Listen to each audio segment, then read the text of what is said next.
Hi guys! Magandang umaga po sa ating lahat. Ako nga po pala si Alpi Vergara at welcome to my channel.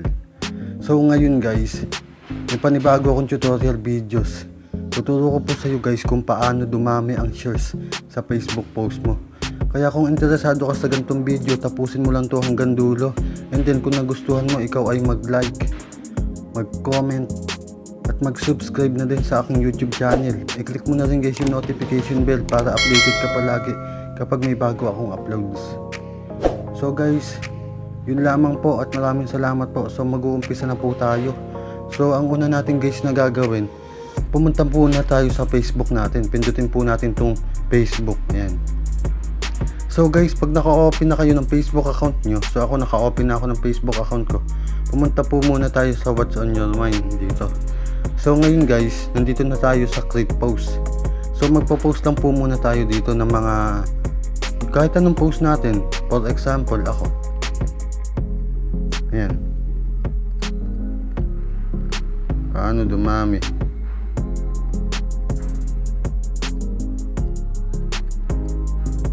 Ayan.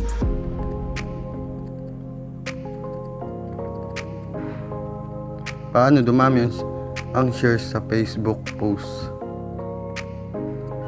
Ayan. So ayan guys. Tapos guys, pag okay na kayo guys sa post nyo, sa ipopost nyo, pindutin nyo tong done na nasa gilid. So click lang natin yung done. So ayan, okay na. Tapos guys, pindutin po natin tong post na nasa ibaba. Ayan. So okay na siya. Check lang muna natin sa mismong check lang muna natin guys kung nandun na siya sa post natin. So pindutin natin to guys, yung tatlong guhit na nasa gilid, yung nasa taas. Yan. Tapos punta tayo sa profile picture natin.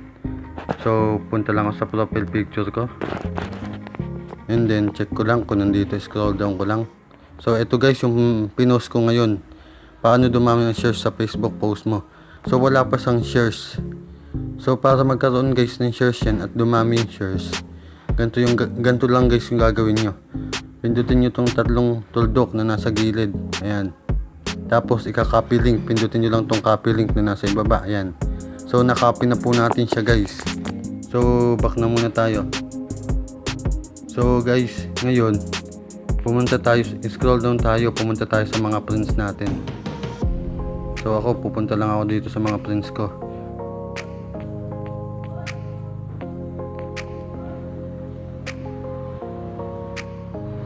So ngayon guys, dito sa mga friends mo, pipindutin mo lang tong comment. Tapos guys, dito sa right comment, dito lang guys, ipipaste mo lang yung link ng mga post mo, yung link ng post mo kanina. So ako kasi nakopy ko na yung link. So ipipaste lang natin dito. Tapos, yan. So ayun na siya. So hanap pa tayo.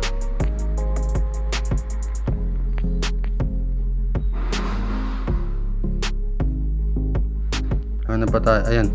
Ayan, dito sa mga friends natin. Para guys, nakikita rin nila yung mga pinopost mo. So paste lang natin ulit. Tapos ayan. So okay na ulit. Tapos hanap pa tayo sa mga friends natin.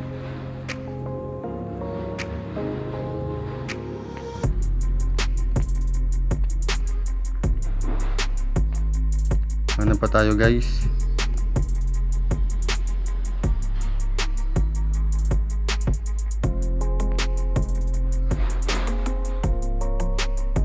So ito dito, comment, tapos paste natin yung link, paste, and then okay na.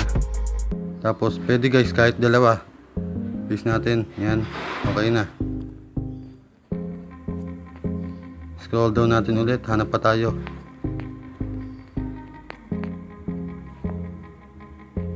So dito, paste natin yung link para nakikita din nila yung post mo. Yan, para nakikita yung mga post ko. Ayan. So madami akong friends, pwede nyo din. Ayan, madami akong friends. So paste ko lang ulit yung link, then okay. Ayan. Tapos tingnan natin guys sa ano natin. Tingnan natin muna sa post, yung post natin, kung meron na talagang shares. So punta tayo dito guys sa menu, sa tatlong guhit yung nasa gilid. Ayan. Tapos pindutin natin tong profile natin ulit. Pindutin ko tong profile ko. Tapos i-refresh lang po muna natin. Refresh nyo lang guys. So ayun guys, meron na siyang 5 shares. So guys,